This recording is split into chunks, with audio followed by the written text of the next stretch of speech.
है friends, welcome back. इस video के अंदर हम लोग इंडिया बुल्स हाउसिंग फाइनेंस के करंट चार्ट पैटर्न के बारे में डिटेल में समझने की कोशिश करेंगे कि करंट चार्ट पैटर्न के बेसिस पे कंपनी के शेयर के अंदर कोई स्विंग ट्रेडिंग का अपॉर्चुनिटी बन रहा है या नहीं। अगर आपके पास ऑलरेडी कंपनी का शेयर है तो आपको क्या करना चाहिए, लॉन्ग टर्म के लिए आपने इन्वेस्ट किया है या नया पोजीशन बनाना चाहते हैं तो आपको अभी क्या करना चाहिए। तो ये सारा चीज डिटेल में इस वीडियो के अंदर डिस्कस करूंगा। तो चलिए सीखते हैं एक साथ।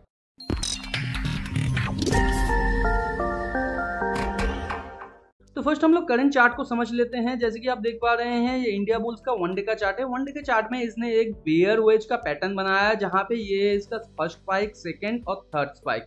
और जनरली थर्ड स्पाइक के बाद मैंने बहुत सारे वीडियो में आपको कहा है कि एक पुलबैक आता है, वो 2 लेग का भी हो सकता है या एक मेजर ट्रेंड रिवर्सल का भी हो सकता है। तो ये यहाँ पे बुल फ्लैग की तरह काम कर रहा था। 2 लेग रिवर्सल के साथ इसने यहाँ पे आके अपना 2 लेग को कंप्लीट किया। फिर ये थोड़ा नीचे आने की कोशिश किया था 3 स्पाइक के साथ और एक चैनल के अंदर।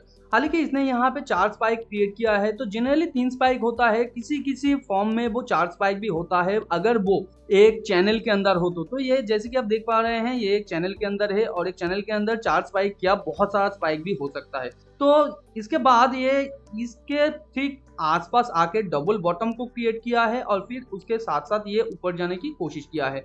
यहाँ पे भी इसने एक बेयर फ्लैग की तरह काम किया है, जहाँ पे फर्स्ट स्पाइक, सेकंड स्पाइक और थर्ड स्पाइक इसने क्रिएट किया है और ये एक वेज बेयर फ्लैग है। तो ये एक बेयर फ्लैग वेज का फेलियर है। जनरली इस तरीके का पैटर्न बहुत ज्यादा रिलायबल होता है और मोर देन 70% के केसेस में एक अच्छा खासा आपको स्विंग पोजीशन देता है। और इसके साथ साथ इसका जो स्पाइक है, आप देख सकते हैं प्रीवियस जो हाई है या स्विंग पॉइंट है उसे तोड़ के ऊपर यहाँ पे ब्रेकआउट किया है। फिर इसने एक छोटा सा 2 लेग का पुल बैक किया था, उसके बाद इसने फिर से यहाँ पे ब्रेकआउट किया है पिछले टाइम का जो हाई था। और करेंटली ये नया यहाँ पे पुल बैक क्रिएट कर रहा है। ये भी एक 2 लेग का पुल बैक है, मगर ये फर्स्ट टाइम यहाँ पे 20 EMA के नीचे गया है। जहाँ पे आप जानते हैं पिछले दिन मार्केट में बहुत सारे कंपनीज के अंदर गिरावट देखने को मिला था, ये कंपनी भी उसके अंदर था। तो यहाँ पे एक बड़ा सा मोर देन यहाँ पे 13% के आसपास इसका गिरावट आया था और आज के दिन ये कंपनी का शेयर मोर देन 12% के आसपास ऊपर गया है। तो करंट सिचुएशन में अगर आप एक स्विंग ट्रेडर है, आपके पास कोई भी पोजीशन नहीं है, तो आपको क्या करना चाहिए। तो थोड़ा चार्ट के अंदर क्लोजली हम लोग यहाँ पे देख लेते हैं। तो देखिए, यहाँ पे जब भी कोई ब्रेकआउट होता है बुल फ्लैग से, जैसे कि मैंने पिछले वीडियो के अंदर कहा है, तो वो एक अच्छा खासा रिलायबल पैटर्न है।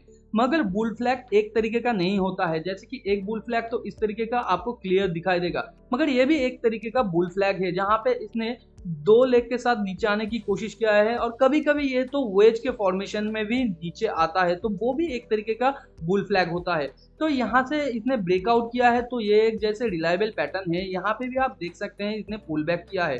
तो यहाँ पे आने वाले टाइम पे ये हो सकता है ये यहाँ पे थोड़ा कंसोलिडेशन करे और उसके बाद ये ऊपर जाने की कोशिश करे। जैसे कि यहाँ पे 1 स्पाइक 2 स्पाइक इसने क्रिएट किया है। अगर हम लोग इसे पकड़ लेते हैं तो ये 3 स्पाइक किया है, मगर यहाँ पे ये एक वेज का फेलियर हम लोग अगर माने तो यहाँ पे मेजर 1 स्पाइक 2 स्पाइक हुआ है, तो और एक स्पाइक का यहाँ पे एक्सपेक्टेशन है। तो अगर बड़े चार्ट में हम लोग इसे देखें तो नेक्स्ट जो इसका टारगेट हो सकता है वो कहाँ तक हो सकता है।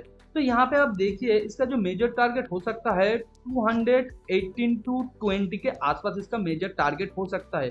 यानी यहाँ पे अगर आप एक स्विंग पोजीशन लेते हैं तो आपके लिए 218 to 20 के आसपास एक टारगेट हो सकता है, मगर आपका जो स्टॉप लॉस होना चाहिए वो कहाँ पे होना चाहिए।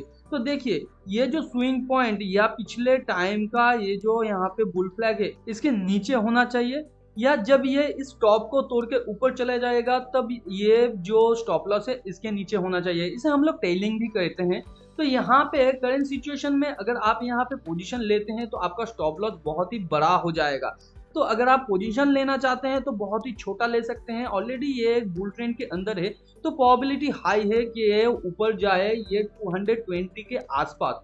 और यहाँ पे अगर ये शेयर प्राइस बैक भी करता है तो यहाँ पे इसके आसपास आके ये कंसोलिडेट भी कर सकता है और उसके बाद फर्दर ये ऊपर जाने की कोशिश करता है और यहाँ पे इसका एक हेड एंड शोल्डर का पैटर्न क्रिएट हो जाएगा। और ऑलरेडी इसने एक मेजर पॉइंट से रिवर्स किया है, तो यहाँ पे हो सकता है आने वाले टाइम पे अगर ये एक हेड एंड शोल्डर का भी पैटर्न बनाए तो भी ये हेड एंड शोल्डर का पैटर्न यहाँ पे फेल कर सकता है और प्राइस फिर से ऊपर ले जा सकता है, क्योंकि एग्जिस्टिंग ट्रेंड इसका जो है वो ऑलरेडी रिवर्स हो चुका है। और अगर आपके पास स्विंग ट्रेडिंग का ऑलरेडी शेयर है तो आपको क्या करना चाहिए, देखिए करंट सिचुएशन में कंपनी के अंदर कोई मेजर गिरावट मुझे नहीं दिखा है, तो यहाँ पे आप कंपनी के शेयर को सिंपली होल्ड कर सकते हैं। और आपने जहां पे भी टारगेट रखा है ये 220 के आसपास, तो आपका ओरिजिनल टारगेट अभी भी सही है।